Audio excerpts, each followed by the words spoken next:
Então, muito bom dia. Novamente, em versão selfie, gostava de pedir a quem está a ver que me diga se está tudo bem do ponto de vista de imagem e se está tudo bem do ponto de vista de som. Não é preciso muita coisa, basta porem o polegar para cima.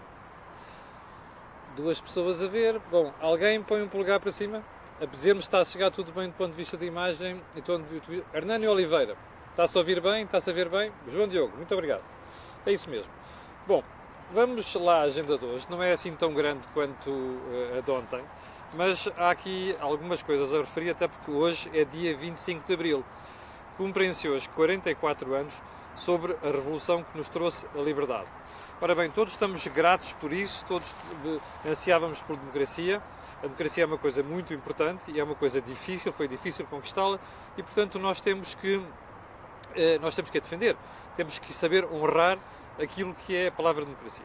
Ora bem, porquê é que eu digo isto? Porque em Portugal existe um complexo de certa inteligência, certa elite, que a democracia é uma coisa de esquerda, ou seja, é um exclusivo de esquerda. Inclusive nós temos pessoas que acham que são donos e pais da revolução. Basta ouvir alguns ex-militares de Abril, basta ouvir alguns políticos e acham que são donos do país, são donos da democracia, ou seja, eles são os pais da pátria. Cada vez que falam é como se tivessem uma autoridade moral sobre tudo o resto. Bom, isto é uma estupidez completa. E porquê é que eu trago isto? Porque, primeiro, é uma coisa recorrente dos políticos portugueses. Políticos, sobretudo, mais à esquerda, mas também alguns militares que fizeram 25 de Abril. Bem, e a propósito disto, estava a ver ali umas imagens de televisão sobre o tradicional jantar de comemoração de 25 de Abril que os militares, alguns militares pelo menos, costumam fazer. E eu vi uma coisa curiosa. Ouvi Vasco Lourenço e Otelo Saraiva de Carvalho, quem é que haveria de ser, lançar umas farpas para aquilo que é a nossa situação, nomeadamente a situação política. E, curiosamente, uma das expressões utilizadas, das críticas feitas foi pronto, o 25 de Abril foi feito para acabar com a corrupção, e o que está a passar hoje em dia na classe política envergonha, enfim, uma crítica deste género. O Otelo Saraiva de Carvalho, inclusive, fez referência a esta questão dos políticos, dos vencimentos, dos subsídios e por aí adiante. Bom, todos nós sabemos que qualquer regime tem sempre uma pontinha de corrupção. A questão não é saber se há regimes corruptos ou se há regimes não corruptos. A questão é saber se existem regimes menos corruptos. Ora, existem. E cabe-nos a nós fazer essa fiscalização para que isso venha a acontecer. E, sobretudo, porque nós não tenhamos na sociedade um problema de corrupção generalizada. Bom, mas a questão está aqui. É que não vale a pena nestas coisas dizermos assim, nós somos os bons, vocês são os maus. Otelo Saraiva de Carvalho e Vasco Lourenço devem-se ter esquecido que a Polícia Judiciária e o Ministério Público andam a investigar casos muito esquisitos que se passaram dentro da própria instituição militar. E não vale a pena dizer que é deste ramo ou daquele ramo. É em todos os ramos. O célebre caso das Messas é um bom exemplo. Portanto, estar aqui a criar aquele complexo de nós somos bons, vocês são os maus, olha para aí, para esses políticos todos que de facto não têm vergonha. De facto não têm vergonha, porque situações destas depois vão acontecendo e, como nós dissemos ainda ontem, antes de ontem, isto vai minando a confiança dos cidadãos na democracia. Agora, o que não podemos ter aqui, ainda por mais militares, não é, que fizeram 25 de Abril, a dizer, bem, vocês aí no meio político, aquilo é tudo uma corrupção, nós é que somos bons. Não é assim. O problema da corrupção é um problema geral, é um problema que afeta transversalmente a sociedade portuguesa e nós todos temos que combater isso. Bom, vamos lá então à agenda. Bom, eu não sei se reparou, mas ontem no Parlamento houve o responsável do IPMA, Instituto Português de Permanência da Atmosfera, que foi lá falar sobre as condições de tempo e dizia assim que há condições para que este ano voltemos a ter fenómenos atmosféricos extremos. Isto é, aquelas vagas de calor que nós tivemos em 2017 e que todos nós sabemos como é que terminaram. Bem, a pergunta que eu quero fazer é apenas uma. Nós, como sociedade, estamos preparados para o que vem aí? Ou seja, o que é que isto significa? Que se nós tivermos fenómenos atmosféricos como no ano passado, provavelmente os riscos de virmos a ter fogos devastadores, como no ano passado, também é muito grande. Ou seja, nós corremos o risco de voltar a ter tragédias como as de 2017. E eu não digo apenas de perdas de vida, digo de perdas de património, porque foi aquilo que aconteceu com os graves incêndios que a gente teve. Bem, nós estamos preparados para isso. Eu não sei, como sabe, eu tenho muito respeito pelo Eduardo Cabrita, que é o Ministro da Administração Interna. Mas agora aqui a questão não é esta. É que nas últimas semanas, melhor, nos últimos 2 meses, nós temos visto notícias preocupantes sobre aquilo que é a contratação de meios para combate. Eu sei que o problema não é apenas de combate, como nós temos dito aqui várias vezes. O problema dos incêndios em Portugal é sobretudo um problema de prevenção. Então vamos analisar as duas situações, a prevenção e o combate. Na prevenção, o que é que nós temos? Tivemos uma decisão do Governo no sentido de garantir que até 31 de maio estava tudo limpo nas florestas. O que é que você viu? Um coro generalizado de protestos, vindo ainda para mais de gente que não devia protestar. São as câmaras municipais. Porque não sei quê, não se pode fazer em 3 meses aquilo que não se fez em 42 ou 43 anos, porque nós não temos meios para isso. Enfim, toda a série de desculpas esfarrapadas por parte dos autarcas. Ora bem, primeiro ponto. Do ponto de vista de prevenção, foi o que acabei de lhe dizer. Do ponto de vista do combate, bom, já ouviu dizer que houve problema com os Kamov. Eu sei que os Kamov não resolvem tudo. Bom, mas a tal ponto, como havia um jornal, já não me lembro qual ontem, peço desculpa por isso, que dizia assim, bom, aquela questão da reparação dos Kamov já foi paga, mas os Kamov continuam sem poder voar. Ora, nós estamos a entrar no mês de maio. Temos tido a sorte este ano de ter este tempo que é um tempo instável, com chuva e com temperaturas baixas. Eu não sei se você se recorda, mas no ano passado, por esta altura, estávamos com 30 graus. Não é? 30 graus. Bem, agora imagine se em maio, não é? Sem nada disto estar resolvido, nós tivermos uma inversão do tempo. Estamos preparados para isto? Eu ouvi no ano passado muita gente dizer assim, bem, também depois do que já ardeu, já não vai haver problemas em 2018, porque já não há nada para arder. Como? Isto é de pessoas que não conhecem o país, que não conhecem o interior. Há muita coisa para arder, sim senhora. E há muitas povoações e cidades e vilas que estão na orla de zonas florestais. E, portanto, estar a pensar que nós temos um problema acautelado, não temos. E até porque ninguém controla o tempo, como o próprio responsável do IPMA dizia ontem no Parlamento. Ou seja, nós não controlamos a natureza. Nós é que temos de estar preparados para isto. Bom, primeiro ponto. Segundo ponto, também ontem no Parlamento foi falar o Presidente da Liga de Bombeiros, Jaime Marta Soares. O inefável Jaime Marta Soares. E a uma certa altura ele dizia assim, bom, isto aqui o problema não é um problema de combate, são outras decisões que umas foram tomadas, outras não foram tomadas, e há pessoas que vêm aqui e que falam disto, mas já passaram pelo Ministério da Agricultura, têm muitas responsabilidades nisto. Ó Jaime Marta Soares, eu também acho. Aliás, você que nos vê habitualmente, sabe que no ano passado, quando foi da época de incêndios, dissemos aqui uma série de nomes, inclusive é do atual Ministro da Agricultura, que já foi Ministro anteriormente e que não fez nada para resolver este problema. E agora, como você se recorda, veio dizer no ano passado que isto era a maior forma dos tempos de Dom Dinis. Enfim, como disse na altura, o Dom Dinis deve ter dado várias voltas no túmulo ao ouvir aquilo. Bom, mas a questão agora é esta.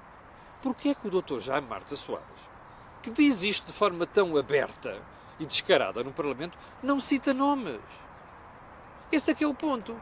É que isto é um país em que a gente passa a vida a acusar e a tirar a lama para cima dos outros, não é? Sem chamar nomes. Ora, eu quando critico aqui alguém, chamo nomes. Aponto e digo assim, é o fulano A, B e C. Ora, é assim que se faz. Nós temos de personalizar a responsabilidade dos titulares de certos órgãos. Quem passou por lá, quem tomou decisões certas, quem tomou decisões erradas, mas sobretudo também quem não tomou decisões. Ora bem, quando se faz este tipo de acusação, este tipo de libelo, é importante dizer, olha, é o fulano A, é o fulano B, é o fulano C. Senão estamos aqui a fazer aquela figura do português comum, que manda umas bocas para o ar e depois não há responsabilidade, não há consequência. Bem, terceiro ponto desta conversa.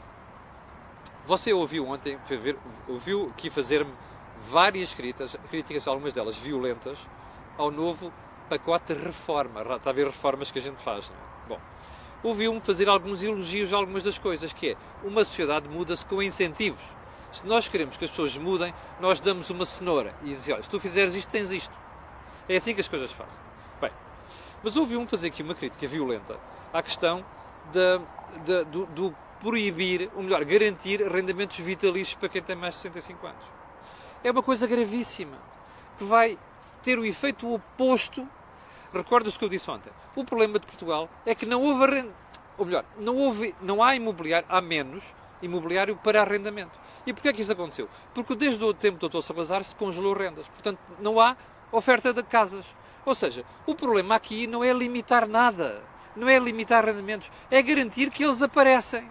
Ora, eles só vão aparecer se houver gente disposta a investir no imobiliário para arrendamento. Ora, quem é que vai investir se os governos continuarem a pôr estas limitações? Imagine você, houve uma pessoa que me disse assim ontem, mandou uma mensagem a dizer assim: sabe, eu tenho 50 e poucos anos, se eu quiser fazer um arrendamento agora, vou ficar em maus lençóis. Exatamente, Jaime, que foi o Jaime que me escreveu. Sabe porquê? Porque eu e qualquer pessoa que tiver imóveis para arrendar e começarem assim a pensar, bem, esta pessoa está ali a chegar àquele limite de idade, eu nem sequer sei quantos anos é que ele tinha que estar com o arrendamento para depois ter o arrendamento vitalício, não sei, portanto, não vou arrendar. Ou seja, aquela medida do governo vai ter efeitos contraproducentes. É claro que isto é por mero populismo. O Dr. Costa sabe isto muito bem. Só que ele quer ganhar eleições. Bem, mas a nossa função é criticar. A nossa, comunicação social, analistas, mas da oposição. E o que é que nós temos aqui? O PSD a dormir. Eu até agora não vi, tirando ontem, José Eduardo Martins, na RTP3, a fazer uma defesa muito correta daquilo que é, ou melhor, uma crítica muito correta daquilo que é a nova lei do arrendamento, e não vejo mais nada. Ou seja, o PSD está a dormir. Não é suposto fazer oposição. É que a oposição é pegar nestes problemas graves que nós temos, nas decisões erradas, e denunciá-las. Isto é que devia estar a fazer. Estão entretidos com outras coisas, seguramente. Depois, queixem-se. Olhem para as sondagens e digam o lugar onde estão. Bem, o último ponto desta conversa de hoje, como sabe, o Tribunal Constitucional decidiu vetar, ou melhor, declarar inconstitucional a lei das barrigas de aluguer. Desculpa a expressão, de forma blunt, de forma terra a terra, é assim que se chama. Lei das barrigas de aluguer. Esta história já tinha soado aqui há umas semanas, salvo erro no Expresso. Bom, logo na altura houve umas certas reações iradas, não sei das quantas. Eu não vou tomar posição sobre a lei. Não vou. Apenas quero dizer isto. Então, mas espera aí. O Tribunal Constitucional, quando decide de certa maneira, está bem. Mas quando decide de outra, está mal. Sabe o que é que eu estou a dizer isto? Vi ontem uma pessoa chamada Eurico Reis, que é juiz desembargador. E vi uma deputada, Isabel Moreira, muito incomodados, Isabel Moreira então irada, com a decisão do Tribunal Constitucional. Espera aí, vamos lá recuar um bocado no tempo. Você recorda-se do governo da Troika? Recorda-se do número de medidas que foram chumbadas pelo Tribunal Constitucional? Olha, na área do trabalho, despedimentos, no corte de despesa, no corte de pensões e salários, lembra-se disso. E lembra-se como toda esta gente e mais alguma bateu palmas ao Tribunal Constitucional a dizer: bom, ainda bem que aqui está o Tribunal Constitucional que não deixa os governos fazerem o que quiserem. Ainda bem, os Tribunais Constitucionais servem para isso, para julgar da constitucionalidade das leis. Agora explique-me uma coisa. Se o Tribunal Constitucional decidiu chumbar aquela lei porque acha que ela não é conforme à Constituição, porquê é que desta vez não serve? Eu posso não gostar. Posso criticar. Agora, o que eu não posso dizer, não posso fazer é tirar-me ao Constitucional, porque quando decido como eu quero, eu bato palmas. Quando decido como eu quero, como não quero, é uma chatice, eu caio em cima dos homenzinhos. Isto é uma estupidez. Eu costumo dizer que isto é típico da esquerda, não é? E sobretudo da esquerda mais intolerante, que acha que é mãe da pátria, está a ver? Ou pai da pátria, se quiser. Não é assim. Nós não gostamos. Aquilo é um tribunal. Aquilo é um tribunal constitucional. Ainda para mais tem uma componente política, como sabe, os juízes são nomeados pelo Parlamento e pelo Presidente da República. Portanto, aquilo é um Tribunal Constitucional. Assim como na altura ficavam muito agradados com o facto do Tribunal Constitucional chumbar certas coisas, agora não podem criticar porque o Tribunal Constitucional está a chumbar uma medida de que eles não gostam. Azar, temos pena, engulam. É mesmo assim. O Tribunal Constitucional é um verdadeiro tribunal. E é ele que decide estas coisas. Ponto final. Olha, hoje já não vou incomodar mais, não vai haver nem conversa improvável, nem vai haver think tank, isso vai ficar para a quinta-feira. Eu apenas me vou despedir, desejando-vos um excelente dia 25 de Abril e já agora esperar que nos discursos de hoje haja alguma luz sobre o nosso futuro. Não é sobre o passado já lá vai, está a ver? O passado já lá vai, nós já fizemos a democracia, agora temos que fazer o desenvolvimento, está a ver? Pôr dinheiro no bolso das pessoas e não é pôr o Estado a gastar. Vamos lá ver como é que vão ser os discursos de 25 de Abril. Amanhã falaremos sobre isso. Bom, quanto a nós, vou ficar por aqui. Vou-lhe só pedir mesmo para o final para colocar um gosto e fazer partilha nas redes sociais. Muito obrigado e até amanhã à mesma hora. Com licença.